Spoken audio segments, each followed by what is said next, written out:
The Fort Lauderdale International Boat Show, the greatest boat show in the world.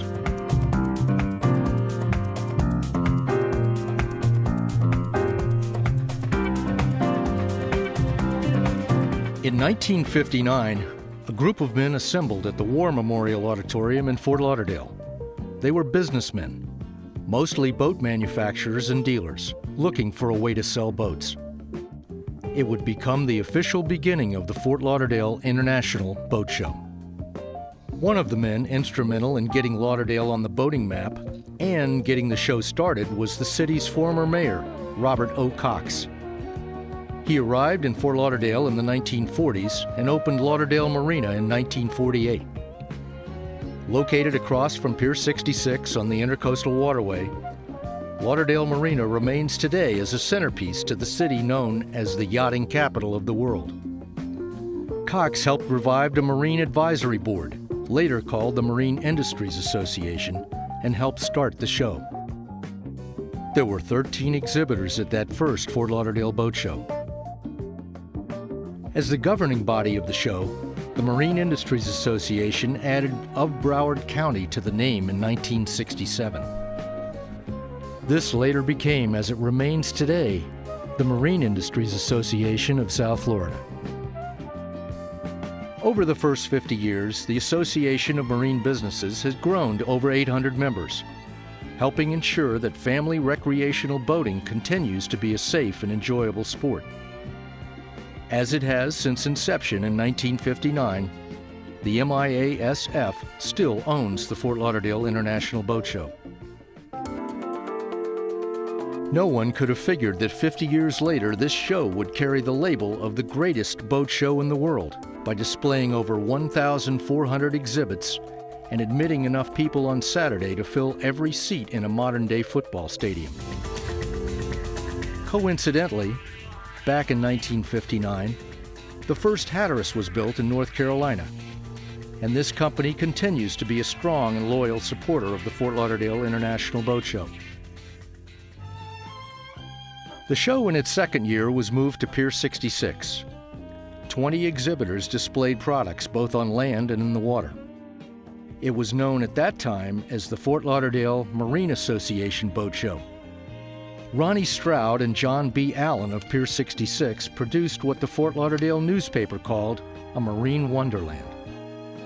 In the beginning, the show was directed and staffed by a boat show committee, all volunteers.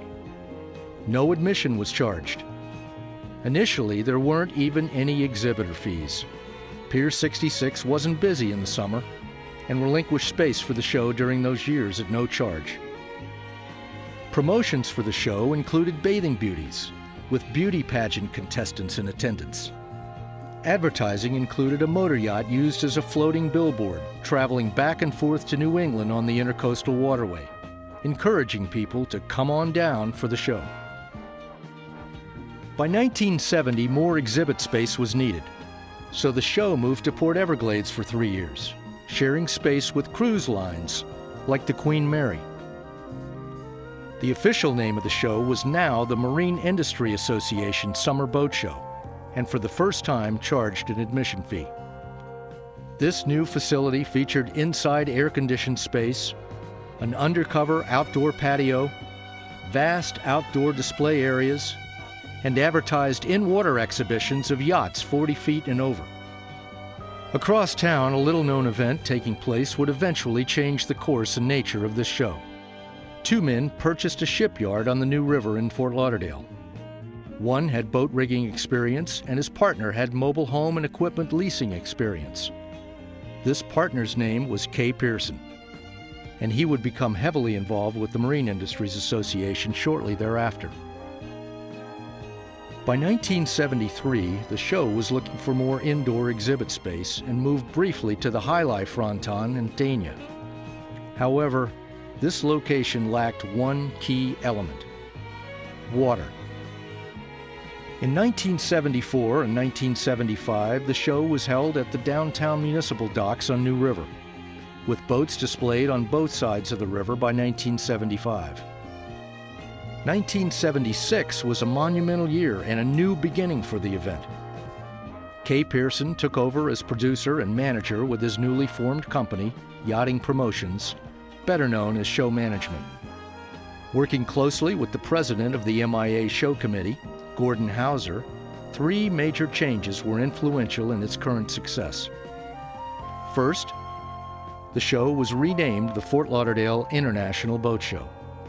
Second, show dates were moved to the fall after manufacturers had released New Year production models. Third, the show moved to its current location, the Bahia Mar Resort and Yachting Center.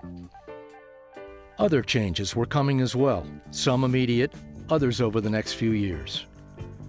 Looking to help promote the show and create a better atmosphere for everyone, a more complete advertising campaign was created.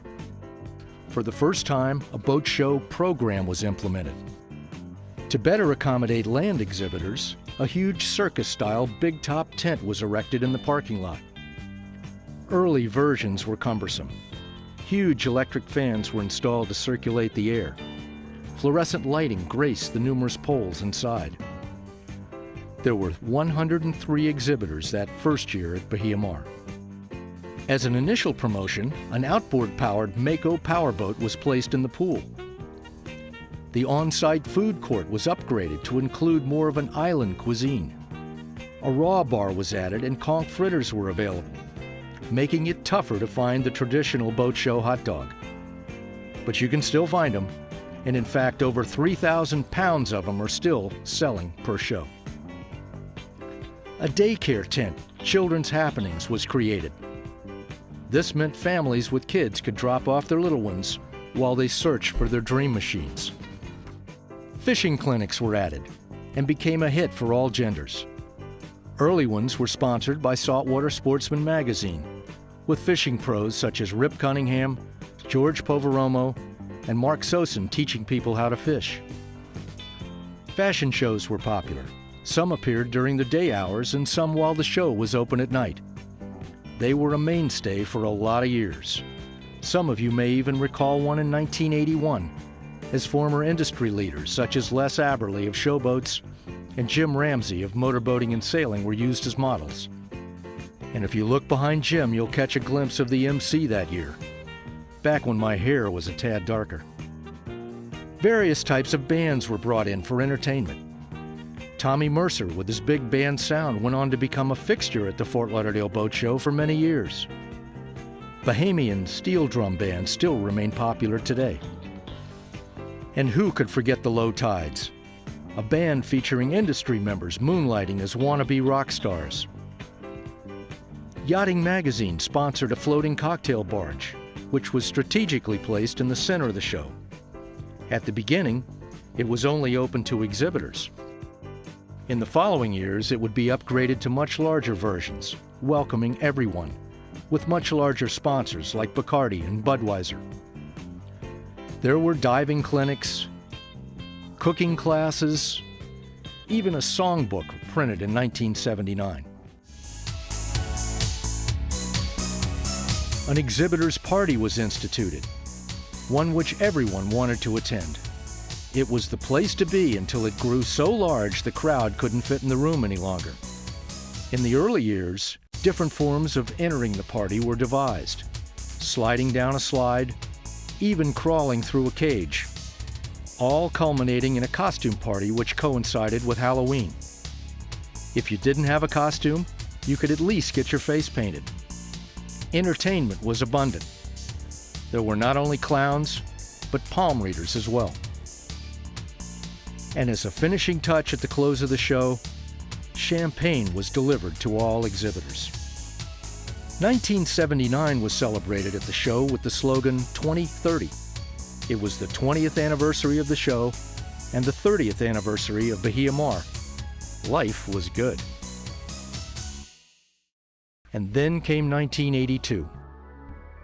Contract disputes and misunderstandings forced the show to move back to Port Everglades, where the show had left 10 years before. This time, floating docks covered the deep sub-turning basin with a large share of exhibits inside Passenger Terminal 19. To say that rough weather moved in was an understatement. There was a constant surge from the north pushing the floating docks and water displays back against the seawall. A local dealer, Richard Bertram and Company, had a white Ferrari on the docks as a promotional incentive. The docks looked like piano keys in the rough water. A local TV network actually waited around to see if the car would slide off and sink. Barges were moved in to slow down the surge, but to no avail. On Sunday, the show was canceled. The following year, 1983, the show was back at Bahia Mar where it would once again flourish. And that it has. The show was now growing in size. In 1984, a few docks were added on the north side of Bahia Mar as the show celebrated its silver anniversary. By 1985, only 1 year later, the entire docks on the north side were utilized by the show. Most of the sailboats relocated from the southeast corner to the northwest corner of the show. There were over 900 exhibits at that Fort Lauderdale International Boat Show. The big top tent was now history, being replaced by a number of longer, skinnier tents which were easier to cool.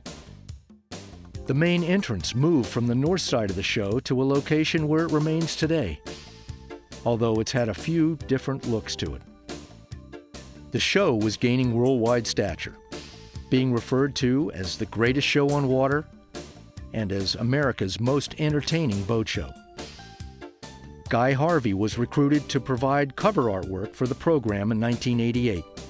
Counting that first cover, Guy has provided 18 covers as of the 50th anniversary edition. By 1989, mega yachts were becoming prevalent at the show, and this was the first year they began to dock med-style. In 1991, more undercover exhibit space was needed, and the Fort Lauderdale International Boat Show added its second location, the Fort Lauderdale Convention Center. Along with boats and accessory exhibits, an international sport fishing exposition was added, and in years to come would become very popular with actual real bass fishing and a section set aside for pros to teach fly casting. Accessory exhibitor rooms upstairs were filled as well. By 1993, Pier 66 was taken over as part of the show, 33 years since the in-water show began there back in 1960. Another change took place in 1993. An additional cocktail barge was added on the north side of Bahia Mar. As of the 50th anniversary show, there were 4 major cocktail barges and 8 Bud Girl stands on the showgrounds. All combined, serving more than 100,000 cups of beer, and none of it after dark. The following year, what was called at that time the Marriott Marina was added. This is the area on the west side of the Intercoastal Waterway across from Pier 66. Despite the added space, dockage for the show was still in demand. In 1995, the Hall of Fame docks on the south side, along with some floating docks on the west side of the Yachts International Pavilion, were included. By the next year, the north side of the Hall of Fame docks became part of the show, and in 1998, the Las Olas Municipal Marina was taken over.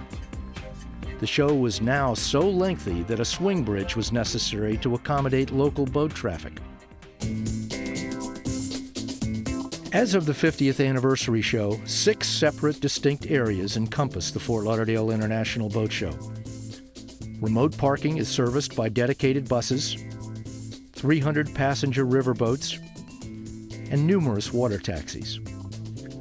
A separate terminal facility on the west side of Bahia Mar was added just to handle the arrival by water attendants. But the show was still growing. In 1999, a second row of docks was added on the north side of the Hall of Fame Marina, and an outside tent was added to the convention center to handle even more exhibitors. Yet, the success of this show wouldn't be possible without the innovations created by this show. To begin with, floating docks and weatherproof accessory exhibits are a necessity. Up until the show began at Bahia Mar, floating docks weren't even used. But over the years, Electrical power stations, including water outlets and internet service, has been implemented to these floating docks. Yet the best feature? They are completely unsinkable. However, the true innovation which literally came from the show was the evolution of the clear span tent. In other words, a tent with no poles in the middle. One was erected at the show which would become the forerunner to the super yacht builders and designers tent. The trick was to build a stable structure without support poles that could withstand wind and heavy rain. And it meant the introduction of a white blackout fabric on the ceiling and sides to reduce heat. The early versions had roll-up or push-aside curtains in case of rain. Now there are glass window sides, glass hinged doors, and central air. Certainly the beneficiaries of this technology have been worldwide exhibitors. The first builders and designers clear span tent was tiny compared to today. This one measures 164 by 362 feet, even larger than an American football field. And the number of elegant displays are only exceeded by the number of mega yachts present. In fact, the 50th anniversary show featured 155 mega yachts, each over 100 feet long. Tent technology has spread throughout the grounds. They all get the red carpet treatment, have comfortable surroundings, and all but one have a climate-controlled atmosphere. Exhibitor displays have evolved immensely as well. The early days of simple tent structures have been replaced with fully functional floating offices and elaborately designed showrooms, which are as attractive on the inside as they are on the outside. By the 50th anniversary Fort Lauderdale International Boat Show, tents covered approximately 7 acres. Watch now as time-lapse photography shows the construction of the superyacht builders and designers tent, plus the assembly of floating docks as they're launched and towed to their location. Amazingly, there are over 5 miles of floating docks and barges used in this show. Pay close attention, and you'll even see where the glass door entrance on the tent had to be relocated.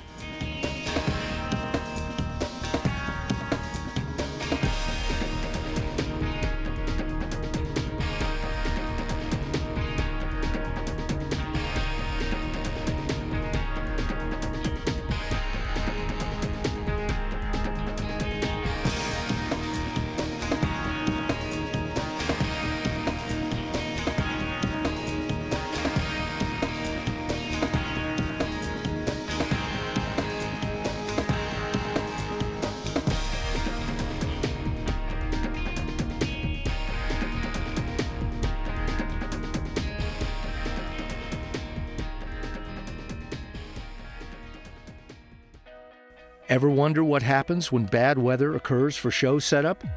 Such as in 2005? Hurricane Wilma came through a few days before the show was set to open. Here's what you probably didn't see, the morning after the storm went through. Before Wilma hit, most of the structures were up and intact. In most cases, only the fabric was removed to prepare for the storm. However, once the storm passed, this is the mess that had to be rebuilt. Sand was everywhere. The show had to be moved back a week. Permits redone. The convention center had another exhibit moving in, so a few deals had to be made. As proof that the show was actually going to happen, progressive photography was taken daily and then featured on the internet. Notice the strip trees, but the number of boats that still exhibited.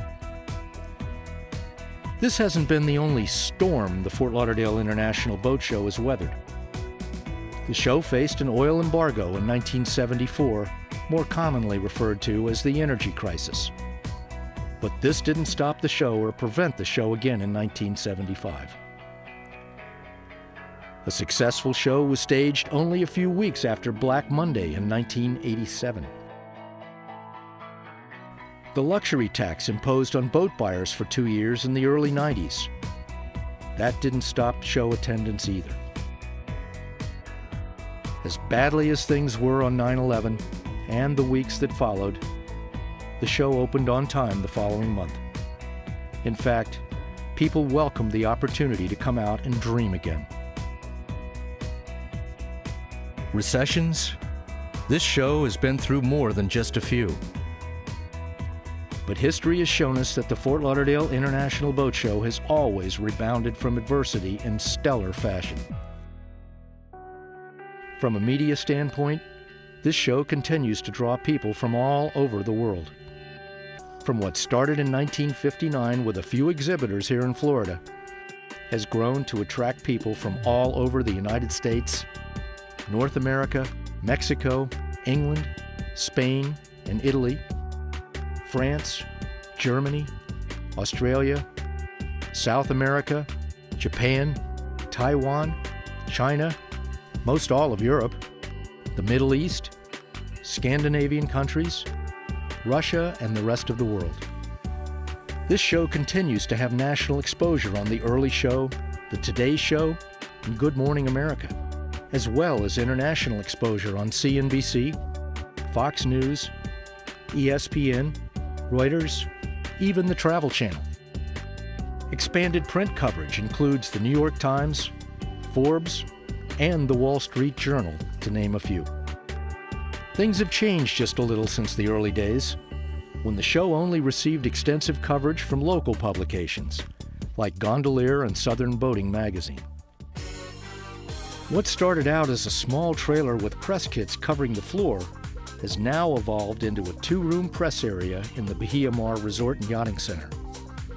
Press credentials are issued annually to over 500 local, national, and international media reps. People from all walks of life have frequented the show. There have been visits from foreign country dignitaries as well as presidents. Celebrities from pro sports such as football, basketball, baseball, hockey, and golf. Race car teams, rock stars, movie stars. After all, there's plenty to see. Each year, this show sells more beer than the Super Bowl. It measures almost 9/10 of a mile stretching from north to south.